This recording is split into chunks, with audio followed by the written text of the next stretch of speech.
Cool. We got some people coming in. Sweet.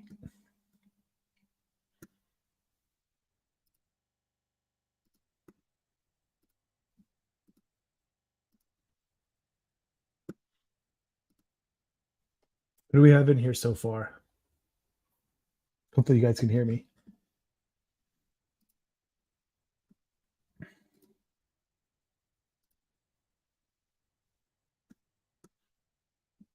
All right. Still a minute early, so I'm going to wait a little bit till we get there.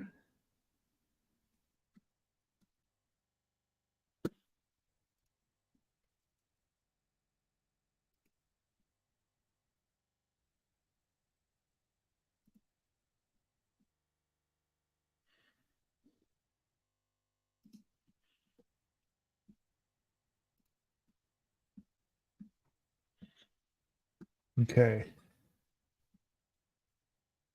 A couple people on here.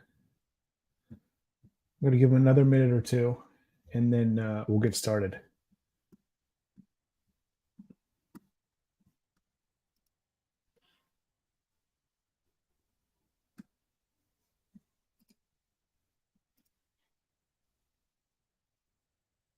Who do we have so far? We have anyone brave enough? Let's see in the chat. Who do we have here, and where are you tuning in from? I'm always curious to see where people are coming in from.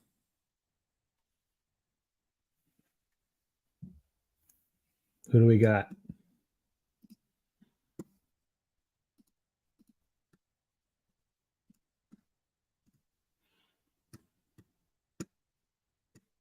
Got a quiet bunch today. All right. Okay, Heather, thanks for joining us.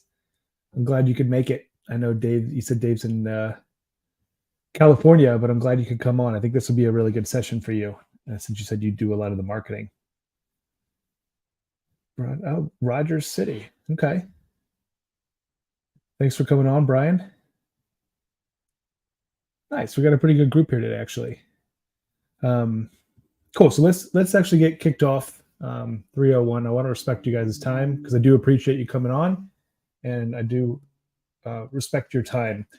So today we're going to be covering how to generate 5 years of media in 5 hours. So the way this came about was because we work with a lot of different centers, and it seemed like getting good media, especially on the video side, was really difficult for a lot of people for a variety of reasons that I'll be covering. But we came up with a system on how to just batch it all into just one go, and you're like set for 5 years. And my only caveat to the 5 years is if you do some major renovations. So barring any major structural changes or major renovations at the center, you have content for like 5 years. So I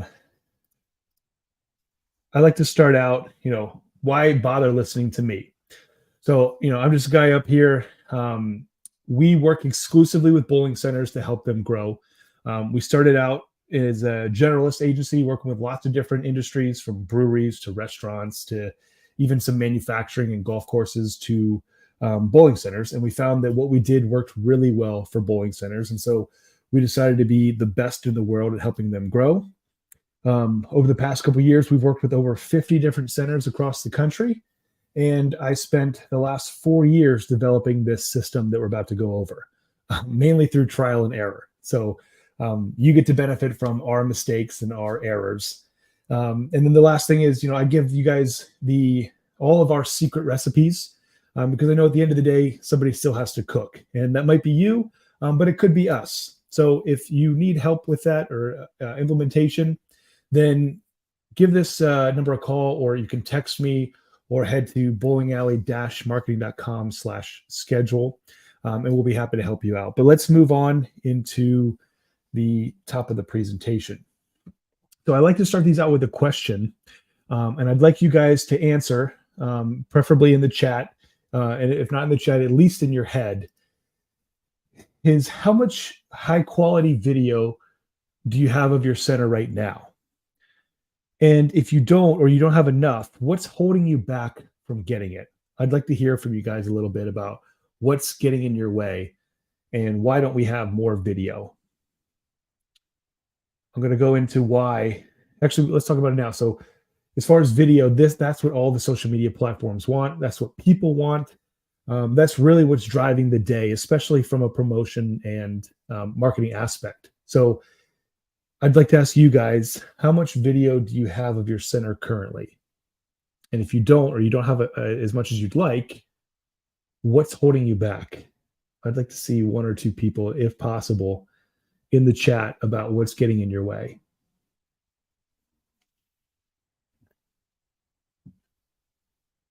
And if we don't have any brave volunteers, then we can actually hop in, because I've heard all these problems. I've heard all the excuses, and I've heard all the reasons why it can't be done. And the first of them is you're not good at taking pictures. So if you're like me, you're not a very good photographer. This is probably what one of your pictures looks like if you're anything like I am. Okay, Mark, not knowing who to contact. There you go. I can solve that one coming up here in a second. But you're not good at taking photos. And let's be honest, why should you be? You're a proprietor or a manager. Why would you be good at taking photos?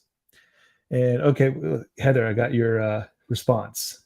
Time and effort, video little. Yeah, exactly. It's like a lot of marketing, right? It always falls to the wayside, right? If there's other problems or other issues that are more urgent or pressing, those tend to always block out and take precedent. But yeah, one of the first things is just, we don't know how to take good pictures. We're not photographers. We didn't buy our center or take the job that we have to be a photographer.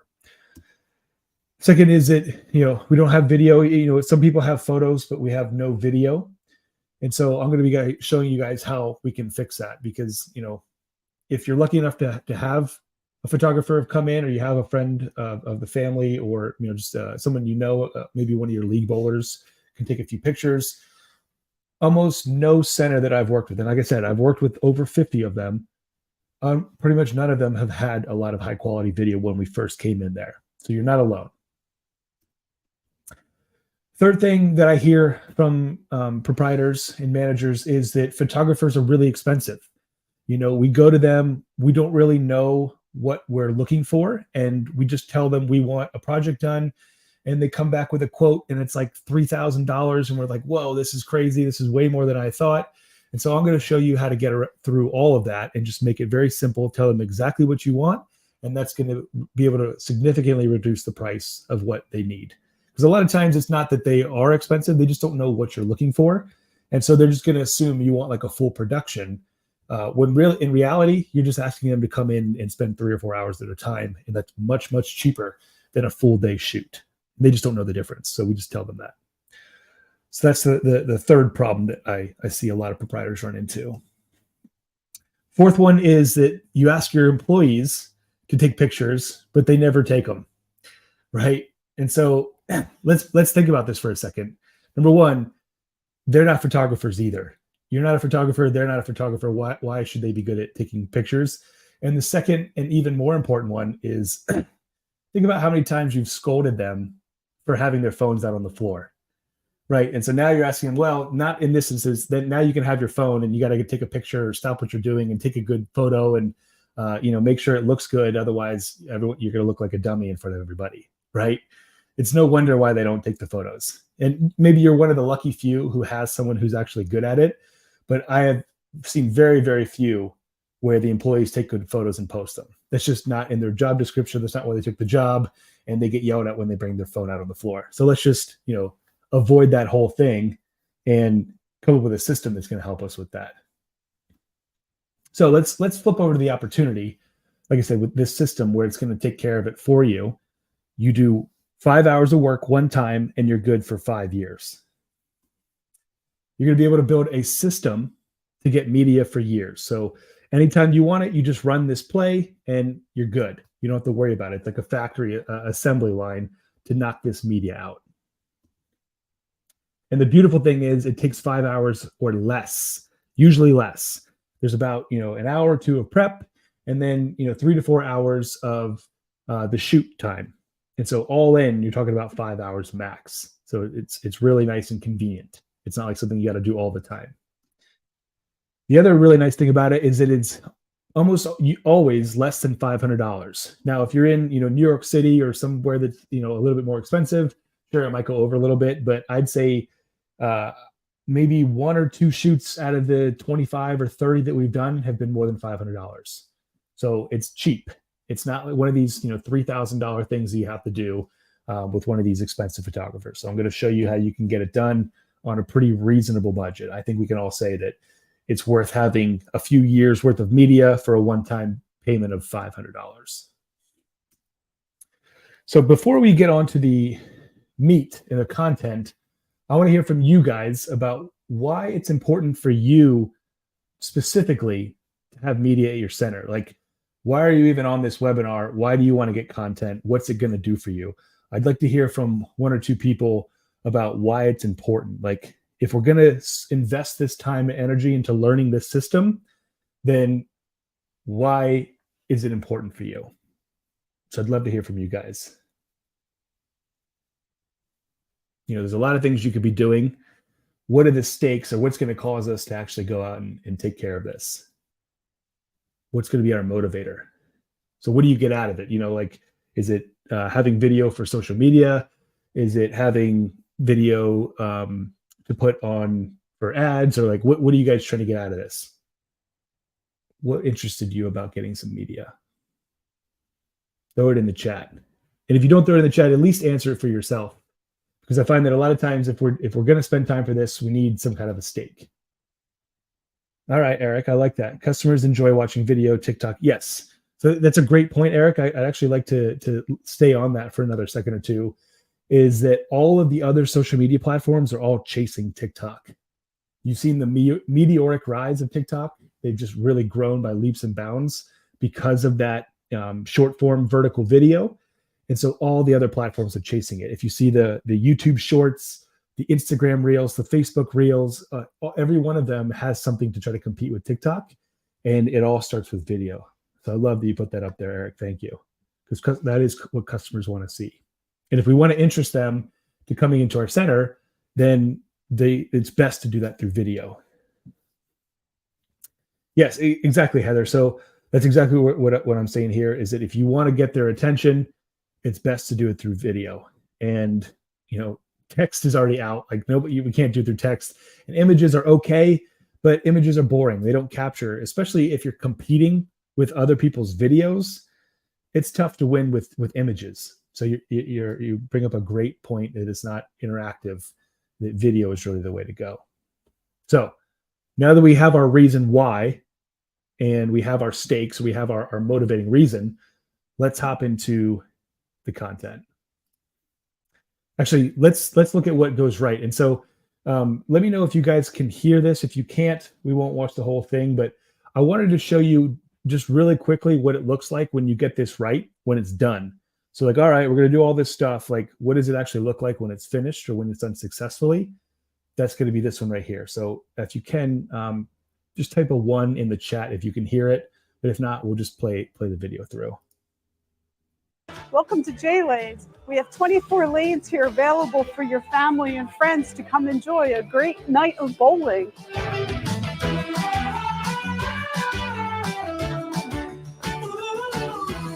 And welcome to Talks Tavern.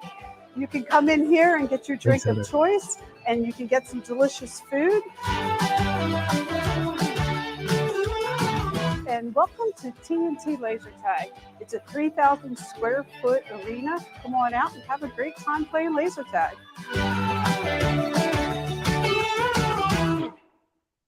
So imagine you're online, you're trying to figure out what you're going to do. You've never been to this place before, or you haven't been there in a while.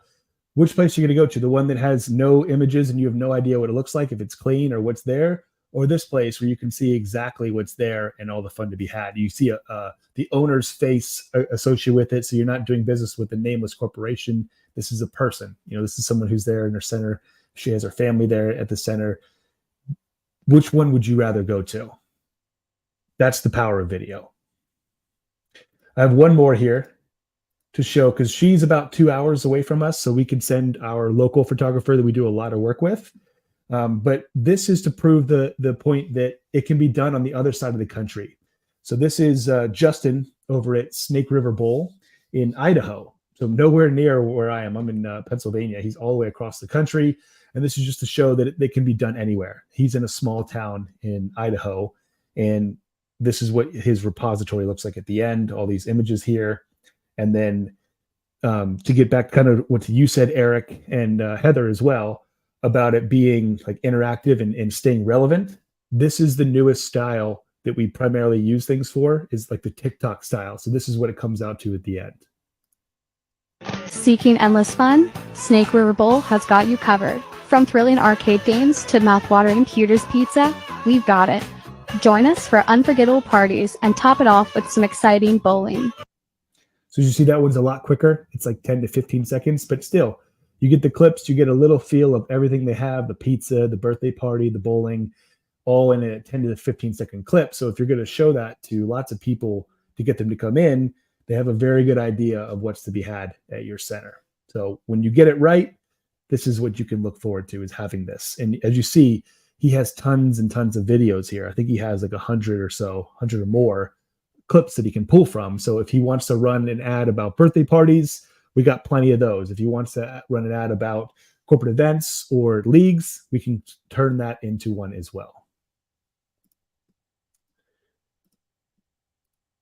So let's go over the key principles about how we're actually going to get this done. Number one is we're going to need a shot list, and I'm going to share with you why, and I will even give you a template of ours that you can use. How to book the photographers to actually get them to come in, what to say to them, how to present it to them so that it's a reasonable price, how to schedule the shoot, so when to have it, kind of the flow of things, how to run a successful shoot to make sure that you get everything you need and it goes over smoothly. And then lastly, we're going to talk about managing the repository. So how do we create a shared store of all the media that's easy to use and everybody can access? So that's what we're going to be covering today. And like I said, this is something that we've developed over the last 4 years. We've done 25 to 30 of these. And each time we make a mistake, we make the system a little bit better. So you get to benefit from all of my mistakes and get this right the very first time. So number one is creating a shot list. So like I said, this is learned through trial and error. So invariably, every time we would do a shoot in the beginning and we didn't have a shot list, we would go back and try to find a certain area that we wanted images or videos of, and we didn't have it. But we missed that one, or we forgot to do that one. So the point behind the shot list is it's basically a checklist. We list everything out that we could possibly want to take photos of, and we make sure the photographer doesn't leave until all of them are checked off. So start out with everything you can think of, the concourse, the bowling lanes, your bar, the restaurant, if you have an outdoor laser tag, everything that you can think of that you would want to take pictures of. I like to throw shots of your team or your employees in there, shots of people having fun, anything you can think of, put it all in a list. And that's going to be the start of it. To make sure that we don't miss anything, the next step you're going to do is you're going to actually walk around your center. Walk around and look for other things that you might have forgotten in your first brainstorm. Because let's be honest, if you're just sitting at a desk and you're trying to think of everything, there's more than likely going to be some stuff that you miss along the way. So if you can get out and start walking the center, then you're going to have ideas pop up. You see things like, oh, I forgot about that. Let me add that to the list. So walk around and start adding it to your center. And then the third thing that you want to do when you're creating the shot list is think about what you're going to promote. So if you know that you're going to be promoting birthday parties, then write out all the different shots that you would want in order to promote those birthday parties. So obviously a video or a picture of a kid's birthday party, maybe an adult birthday party, maybe a cake, maybe what comes with the birthday party package that you offer. Think about all the different things that you're going to promote and make sure to include lines for each of those that of images or clips that you're going to use to promote those. So like I always use the analogy of it's like bullets for a gun. Like the social media is the cannon that you fire, and the cannonballs are the images. What cannonballs do you need to make those promotions? So that's going to be step one for creating your shot list, so that you don't forget to grab stuff in the heat of the moment. Because a lot of times, let's be honest, this is like on a Friday night or a Saturday night when the photo shoot is. I'm going to get into that next, but it's chaotic, right? There's a lot going on. You're trying to focus on 10 things at once. The photographer's out off doing their stuff on their own. And if we don't have a checklist to come back to, it's pretty much guaranteed that we're going to miss stuff. You should be trying to get to about 50 different things or more on this shot list. What are the odds that you're going to get all 50 without remembering it? Slim to none. So the shot list is going to be the basis for everything that we do. That's step number one. Number two is going to be booking your photographer. So like I said before, we want to go with a pro. They're much better at it. They're much faster. They're more efficient. There's no point in us trying to do it on our own. Let's hire someone who's good at it, who that's what they do for a living. I like I said, this is all my mistakes. I've even gone so far as trying to take a photography class so I could go and do it on my own to save a buck or two. And you end up spending way more time and you're still not good at it.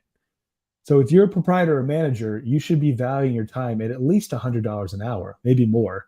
Is it worth you spending, hours learning how to do it and then actually going out and trying to do the photo shoot when you could pay someone else to do it for $75 an hour? Probably not. So first step is just coming to the realization we're much better off just hiring somebody. The first place that I like to go to look for them is actually a site called Upwork. Used to be Elance, now it's just Upwork. It's a freelancing site. You can go and post a job, and any freelancer who wants it can bid on it and tell you, hey, I'll do it for this amount. They have their hourly rates. Upwork is great because they're freelancers. They're used to billing hourly, which is going to save you a lot because the people who do project-based tend to build it up a little bit more, put a little margin in there for themselves. But usually Upwork is a little bit better in the more metro areas, so a little bit bigger areas. Not always. You can get people in rural areas, but usually the more metro areas is great for Upwork. If you don't have anyone local to you for Upwork, you can just go to Google Maps, photographers near me, start reaching out to them. Don't go to the bigger agencies or the bigger shops. You want to go to the one-man band, the guy who does it out of his house or, on the side. Or right now, a really good one to go to is the real estate photographers because they're getting crushed right now. There's no houses for sale because of the housing market. And so they're desperate for work. They do a great job. They know exactly what to like. Basically, it's like real estate is like staging. They're going through the house. It's almost the exact same process as what they would be doing for you. So if you can find some real estate photographers, they're hungry for work right now. They make a great match. So start reaching out to them. Most photographers don't have a problem traveling up to like 90 minutes. Some of them charge for travel. Some of them don't. Most of them, if it's close by, they won't charge you for travel. But if you start asking them to drive 2 hours, there's going to be some cost included in that, and you just negotiate that out. But I like to get 3 different bids and see, who's the best fit for that. Just because they're the cheapest doesn't mean they're the best. So you want to look through some of their work, make sure they're good, but get a few bids so that you know what the market rate is about in your area. You don't want to just accept the first one that comes through. So this is where we go. If you guys want, I'm going to have a spot where you can reach out to us. I can send you the templates of what emails we send out, how to talk to them, what to ask. But that's where I go to find them.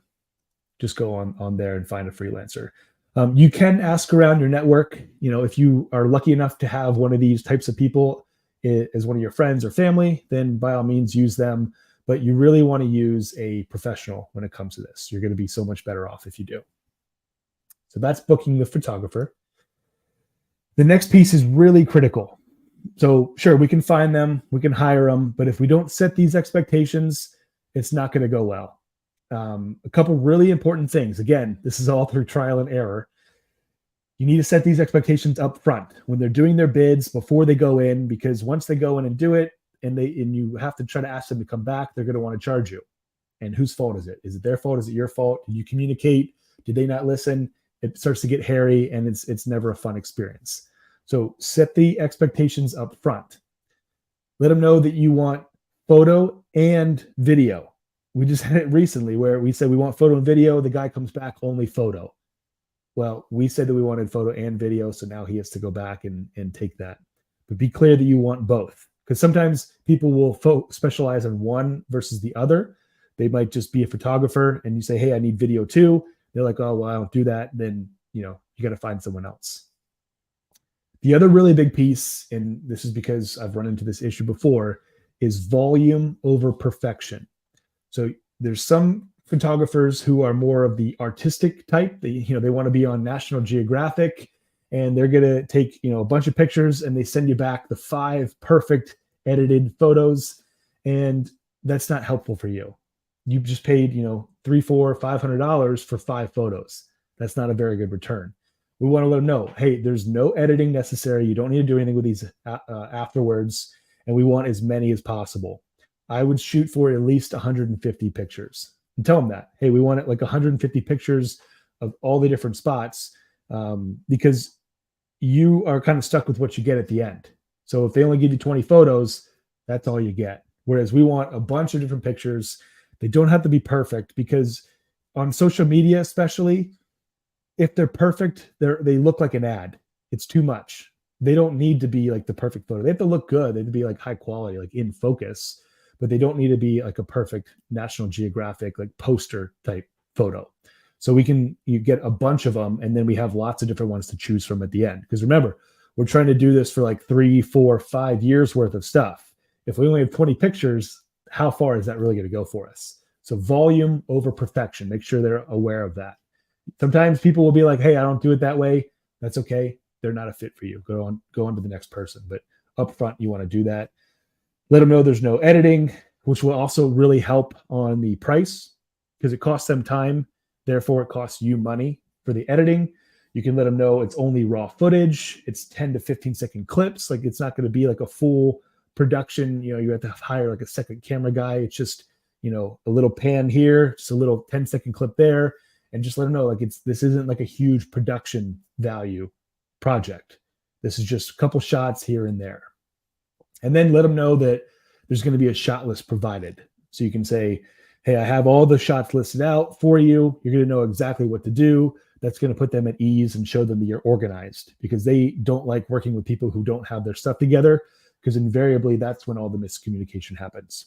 So if you come out prepared, here's exactly what I want. Here's the shot list. Everything is laid out in front of them. They're going to be much more excited to work with you, and probably more willing to kind of give you a good deal, because they know you're going to be easy to deal with. Last thing you want to do is give them an example of work. I'm going to provide you with some links to work that we've done. So you can say, hey, just give me this. And that helps a lot of the time, where you can just point to what's been done before.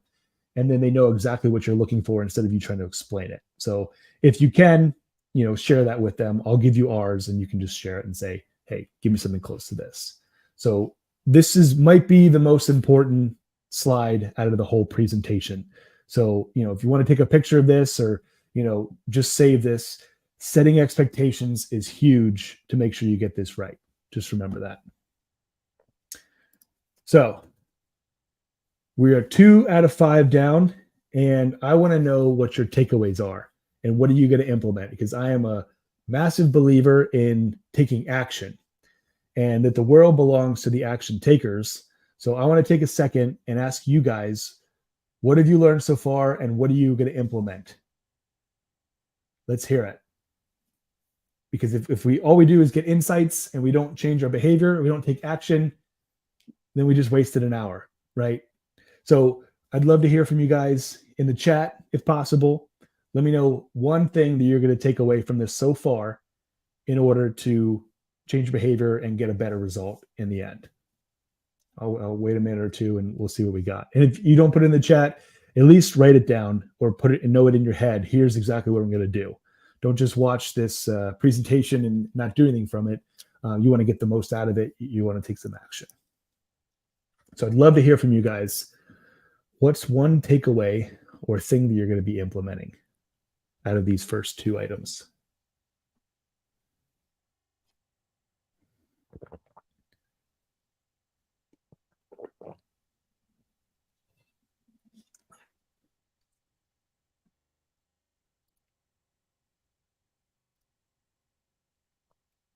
Like I said, oh, here we go. Chris.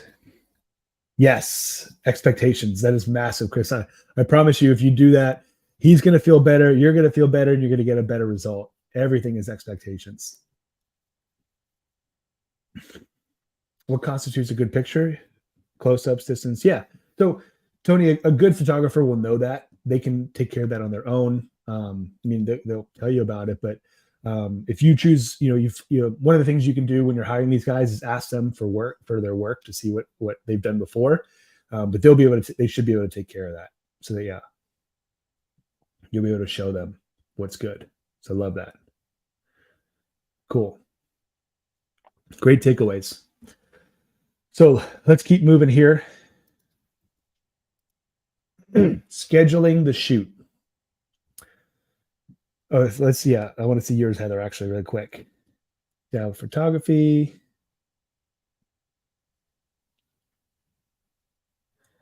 Yeah, so I mean, like I said, there's a few people out there who dabble in it. Like if you're dabbling, you might be good enough to put some decent stuff out there. But yeah, you can, do iterative back and forth. But I've always found that it's best to get a photographer in there to just knock it all out, because I'm sure that you're busy with stuff. Eric, so a great question on the sound and music. So we actually make a lot of our TikTok style videos in TikTok and then export them out. We actually don't do a ton on TikTok just because we get a lot of people don't want to actually use it, but we still make it in TikTok and then export it out. They'll give you a bunch of sound and copyright-free music examples. And there's tons of websites, license-free or royalty-free music that you can go on.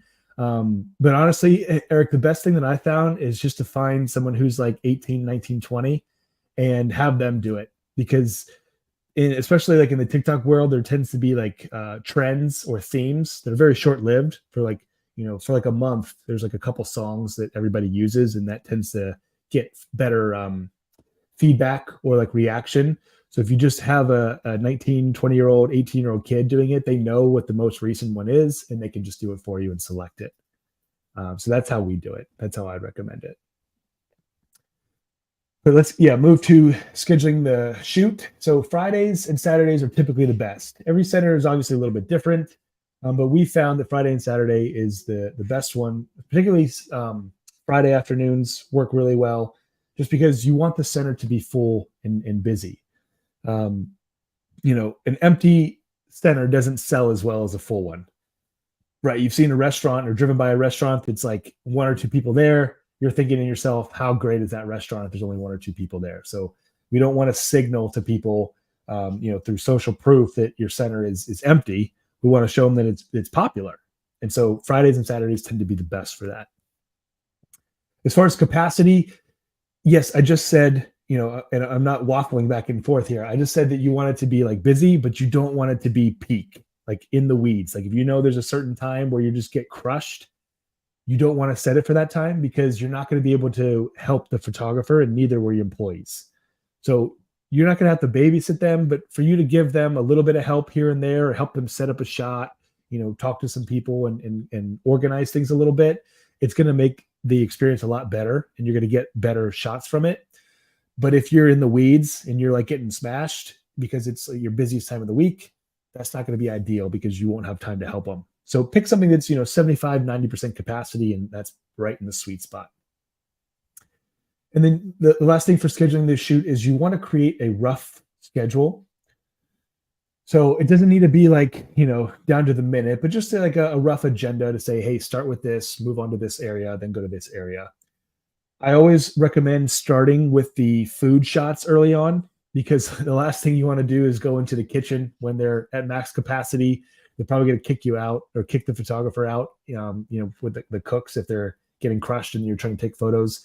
Start with that early on. If you start on a Friday, go in at like 4 p.m. and start with the food shots then, because they're going to be, low stress. They're just kind of prepping, getting ready for the day. They can probably prepare a few dishes and stage them or expo them, like get the presentation right so they look nice.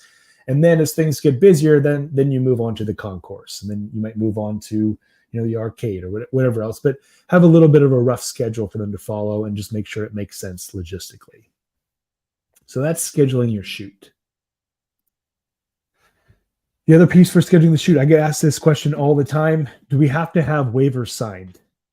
I'm not a lawyer, so this is not legal advice, but in all the experience I've had, the answer is no, because you're in a public place, so there's no expectation of privacy.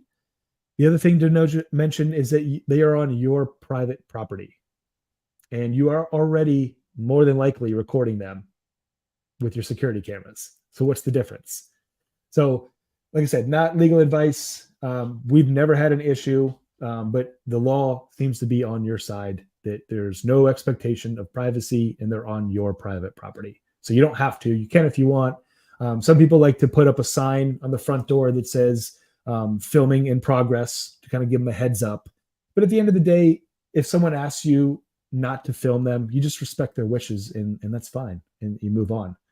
I found that most people like to be in the filming, like they like to be recorded. And then when they see themselves on the social media ad, they get excited. They share with all their friends. They feel famous. Like most people will want to be in the filming. But if you get one or that one-off person who doesn't want to, then fine. Then we respect their wishes and move on. No big deal. But I have found that the waivers are not necessary.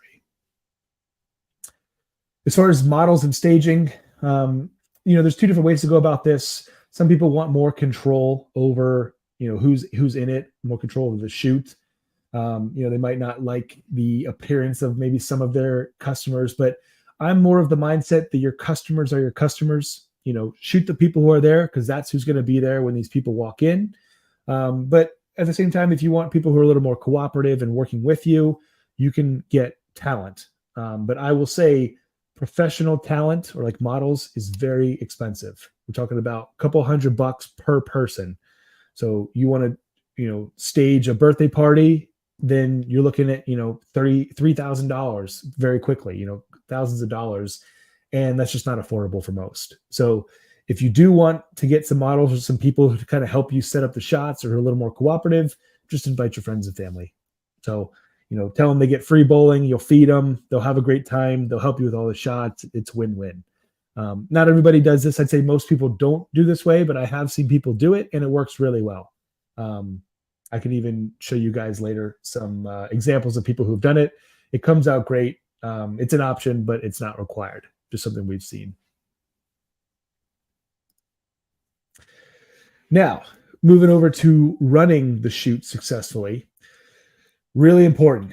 Keep the shot list front and center. You don't want to do a 1 yard line fumble where you do all this preparation, get it all ready, and then you leave the shot list on your computer and don't look at it and you miss the stuff anyway. Because again, we've seen that happen before. So make sure you have it front and center. I recommend printing out a copy for every person who's going to be there. So you, a manager, the photographer, everybody should have their own copy, and you should keep coming back to it. I would even do line by line, have it on paper, cross it out, make sure you're getting all the different shots. So keep it front and center. This is like the list that you're working off of. This is kind of like what runs the whole show. The next piece is walking your center. So like I said, you don't need to babysit them. They're a professional. They know what to do, but it doesn't hurt to every so often to go over and actually just kind of walk them around and show them some different spots. Your center better than anybody. So for you to walk over or walk around and say, hey, make sure you get a shot over this, or hey, have you thought about getting over here, or this angle over here will look cool. Like, maybe do 1 or 2 rounds with them and walk through just to make sure they get everything. It's a good idea. You can look for, good photo opportunities. And then I like to show this image down here at the bottom. This is one of the center that I first worked with, Midway. And they have this really cool mural on the wall. And this isn't something that you would think necessarily to take a picture of, because it's not like the concourse, it's not the bar or anything, but it's just a really cool thing that shows the vibe and the ambiance of the place. So my question to you is then, like, what's special about your center that's kind of like this? Like, it's like an Instagrammable moment where it's just something cool that you have. Like, what things in your center do you have like this that you want to take pictures of? So just make sure that, you walk the person through and show them these spots. Is it, a VIP section, or, escape room or something like that? Like, there's a lot of things out there that you can add to your shot list. Just make sure they get to them. So the biggest thing for running the successful shoot is this first one. It's just keep that shot list front and center. Again, I know this stuff because we've made these mistakes. So just make sure you keep coming back to it. And then the last piece, managing your repository. So this one's pretty simple, but still really important because we just put all this work into getting the stuff. If you don't organize it, it's going to become a mess and it's not going to be as helpful in the future. So there's really only two big steps that you have to do for the repository. Putting it in a shared drive. So ideally, you create the folder ahead of time, send it to the photographer, and they upload it on their own. Because the uploading can take some time. There's usually multiple gigabytes. Because if you're shooting video at a high resolution or photos at a high resolution, it tends to really add up. We're talking about multiple gigabytes of content. So uploading all that takes a little bit of time. It's not like you have to be there the whole time, but like your computer has to be on and processing and uploading. It can take a few hours. So they're used to doing that. They've done it tons of times. If you can just send them the folder and they upload it, that's going to be best for you. If they don't do that, then you're going to have to do it. If they give you the thumb drive, or sometimes they'll upload it to their drive and then you got to download it and put it into yours. But just put it onto a shared drive. We use Google Drive. You can use whatever you want. If you want Microsoft OneDrive, Dropbox, whatever works, whatever you're used to is fine, as long as it's shared and like multiple people can see it. And then the last piece is separating out the photo and video, because pretty much every time you're going to use this stuff, you're going to be coming at it from one or the other, that you want photos or videos. So you might as well have them separated out into two different categories. So that's a quick one that you want to do. The next one can be a little bit tedious, but I promise you it's worth the extra effort. So you want to label all the files for future reference. When it comes to the photos, what you see is what you get. So it's not quite as important, but it's still helpful to just be able to get a quick glance of what it is. But for video in particular, other than a thumbnail, you have to watch the video to know what's in that clip. So if you can be really specific, and like I have this example here, bartender pouring drink, or children's birthday party, cake cutting, whatever it is, be specific about it, because if you're not, you're just going to end up watching all the clips over and over anyway, because when you go back to use them, you're not going to know what's in the clip. So just do it one time, be done with it, and then everything's categorized and indexed. So when you go back to create a birthday campaign or promotion, then oh, here's all my birthday stuff. You can just search for birthday and it's there. So a little bit tedious the first time, but it's worth it in the long run.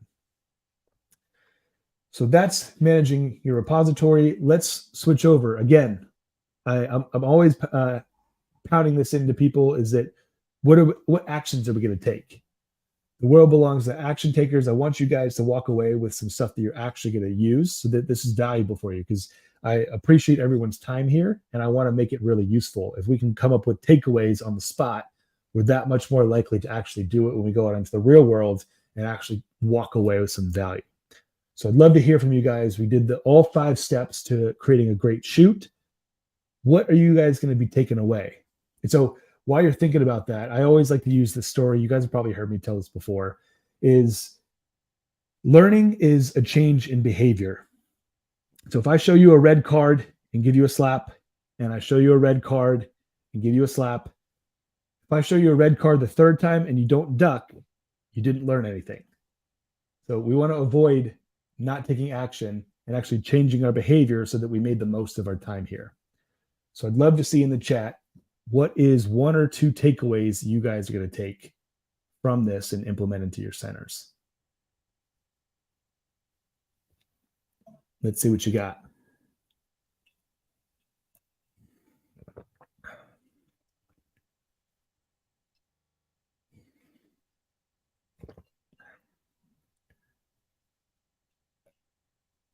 I know we covered a lot, so you probably have a bunch of them, but you can just pick one, or one that stands out to you, or maybe the easiest one. What kind of takeaways are you guys going to put into this?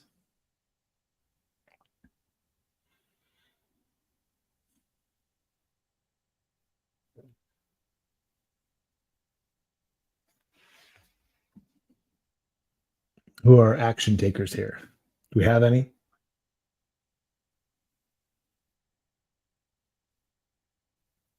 All right, Heather. Yeah, so Heather, it's really useful to do these because you get all the content you need in one big go.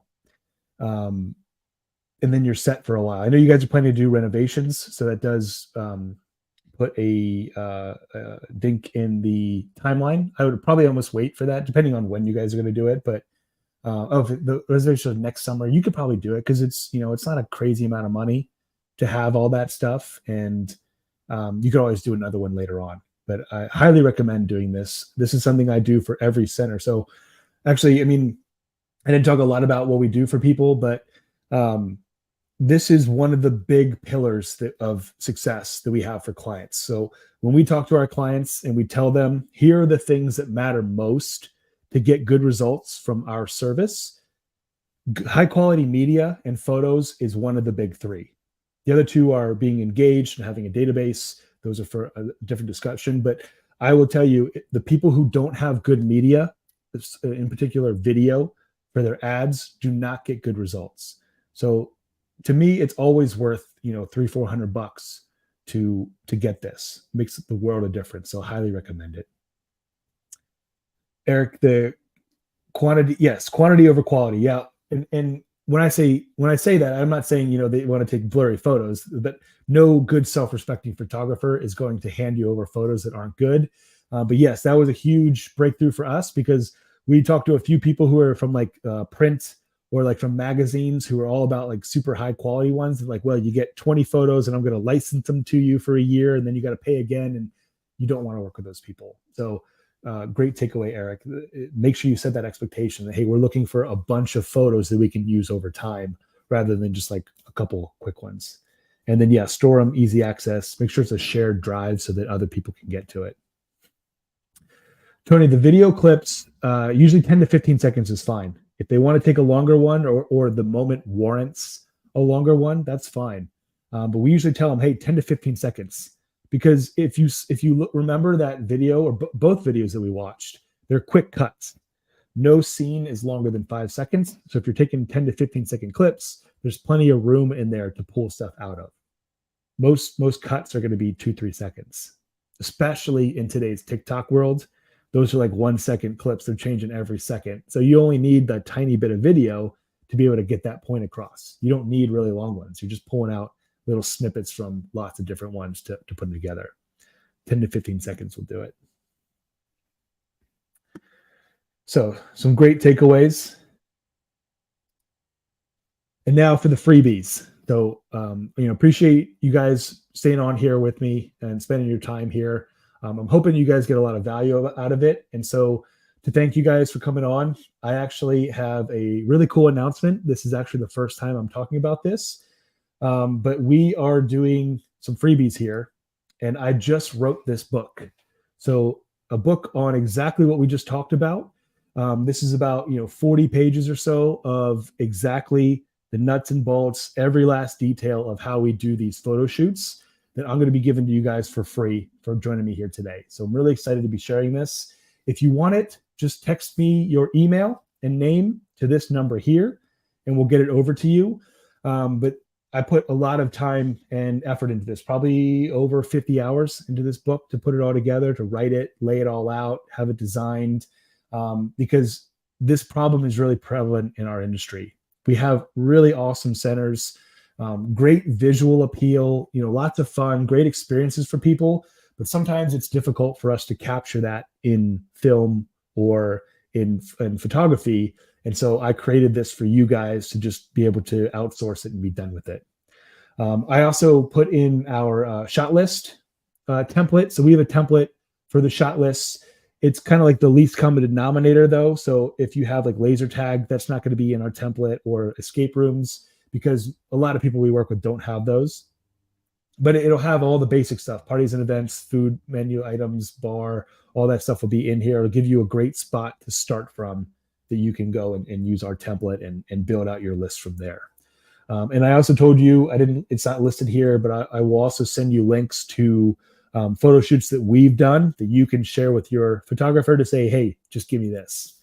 So if you guys want any of this stuff, then just text me your email to this number, and hopefully it's still on there, but it should work, and we'll get it over to you hopefully later today. If not, tomorrow morning, we'll make sure you get it. So like I said, we do this for lots of clients. I've learned this from doing it for years with over 50 different centers. We're here to help. I give away all of our secret recipes because at the end of the day, I know that someone still has to cook. And for some of you, you want to cook on your own, that's fine. For some of you, you might realize, hey, it's probably better if they cook for me. If you value your time, we usually come out to like $9 an hour. So if your time is valued higher than $9 an hour, it's better to go to someone like us to do it for you. This is my personal cell phone. If you guys text me, or if you want to go to bowlingalley-marketing.com/schedule, we can set up the time to see if we're a good fit, because we're not a good fit for everybody. Certain people we aren't really able to help, or we know that they're not going to be able to be helped. But we can have that conversation and see if there's a fit and go from there. So I'm going to open the floor to questions if anybody has any more. If not, we can go on with the rest of our days. So appreciate you guys hanging in there for me. I'll stay on for another 3-4 minutes to see if we have questions. Otherwise, I appreciate you guys staying on.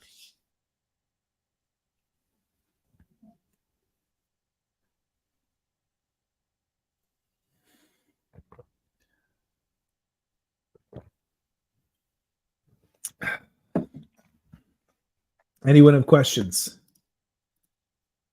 If not, I'm just going to assume that I did a really good job of explaining it all.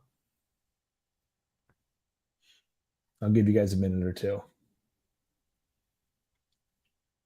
Maybe you're all busy texting your emails over. I'm really excited about this book, by the way. I think it'll be really helpful for you guys.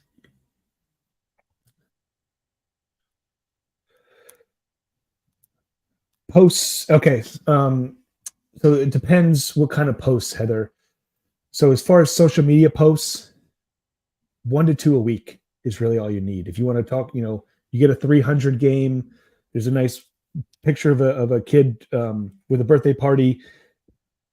But I've found that the social media posts from an organic perspective, the organic reach, it's just so low these days. It's down to 2.2%. So for every 1,000 followers that you have, 22 people see your post.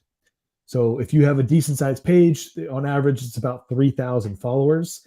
That means 66 people see your post. So, I mean, how much time and effort do you want to put into the organic posts?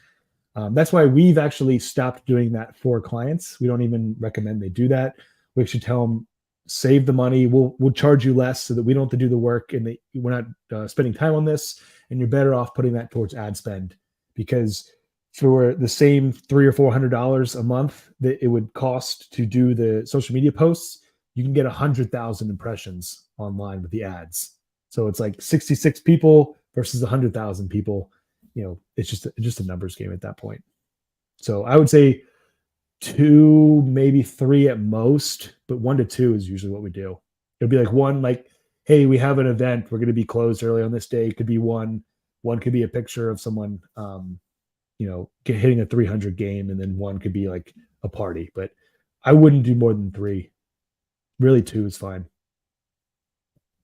We just don't see much benefit, or it just doesn't move the needle anymore. Like 10 years ago, it was great.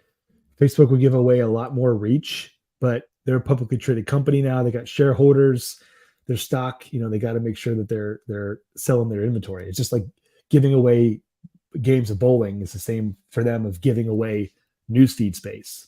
So they just don't do it as much anymore. Anyone else have questions? I'll hang on for another minute or two.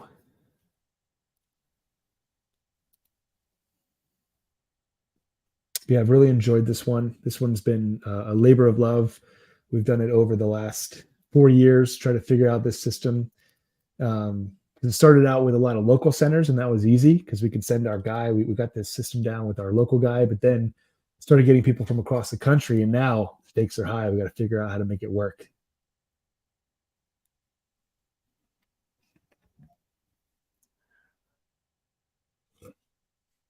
All right. So I don't see any other questions. If you guys think of any other ones, like I said, this is my cell. You can text me. We can link up later. But I really appreciate you guys coming on.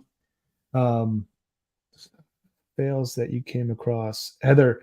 Almost every step in this process was a fail at some point. Not talking about the quantity over quality was one. Not specifying photo and video. You name it. One of these steps is probably because of a fail that we had, and had to send someone back. And who's going to pay for that? Do we take the hit?